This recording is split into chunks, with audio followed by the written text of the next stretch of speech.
There are 6 ways to level up your databank. I'm gonna compare them all and give you tips so that you can level your databank extremely fast. I'm also gonna talk about why a lot of people are missing a few XP, even though they have captured every single echo. This should be the only databank leveling video that you'll ever need. But first, how do you level your databank? You level your databank by capturing new echoes. So basically you can only gain XP if you capture an echo that you've never caught before, or capture a higher rarity of that echo. Now that that's clear, let's start with the first method of capturing echoes, which is also the classic way. So you go to the databank and then click on the echo gallery and then scroll all the way down and farm all the echoes from the bottom till you reach the top. The echoes here are sorted by the highest quality echo that you've caught at the top and the lowest at the bottom. Also on the right, it shows how much XP you get for catching them. You don't get XP for capturing the same echo with the same rarity a second time, and also you don't have to capture every single rarity of an echo. Like let's say you get a 2-star echo and then the 5-star version. You wouldn't need to capture a 3 and 4-star because as soon as you get the 5-star you get the XP for the previous rarities as well. So in this case 45 XP. Also human enemies don't drop echoes.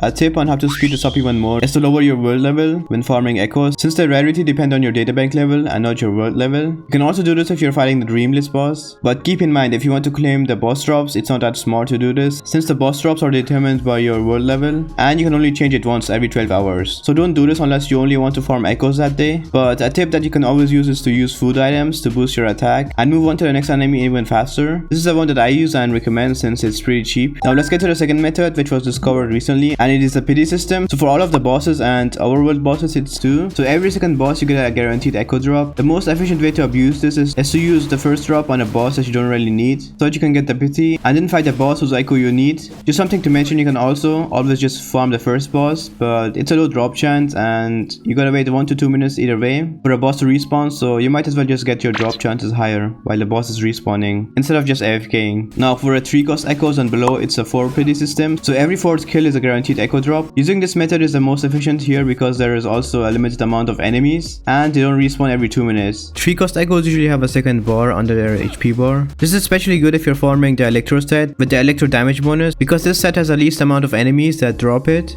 So yeah, I'll try to farm this every day. So just fight 3 that you don't really care about or already have in your databank, and then make the 4th one the one that you need. Again, you can get an echo drop between the 1st and 4th kill, but it's not guaranteed. The reason why most people are stuck and are missing a few XP to the next level or can't max their databank is because they haven't maxed their milestones, since you do get databank XP for doing the milestones. The third method is something that you shouldn't do in the early game or when you unlock it at databank level 8. Instead you should just save it until you can get 5-star echoes at databank level 15, or when you have a 50% chance to get 5-star echoes at databank level 17. And it is a data merge, so basically when you press on auto select, it automatically picks 5 of your lowest rarity echoes and merges them together, and depending on your databank level you get a new echo with a higher rarity, and if the echo is one that you've never caught before, then congrats, you get databank XP. The 4th method is getting 5-star echoes from the different shops like the point shop, which also shows you what elemental bonus each echo has, but this here is a trap. It's not a 5-star echo, instead it's an echo appearance. So for my Fortnite enjoyers, it's just a skin. The 5th method is farming these red enemies across the map. The higher level ones drop a guaranteed 5-star echo the first time you capture them, and they do respawn, but I wouldn't recommend this unless you're a pro gamer who knows how to dodge or can do co-op, since the boss's health doesn't reset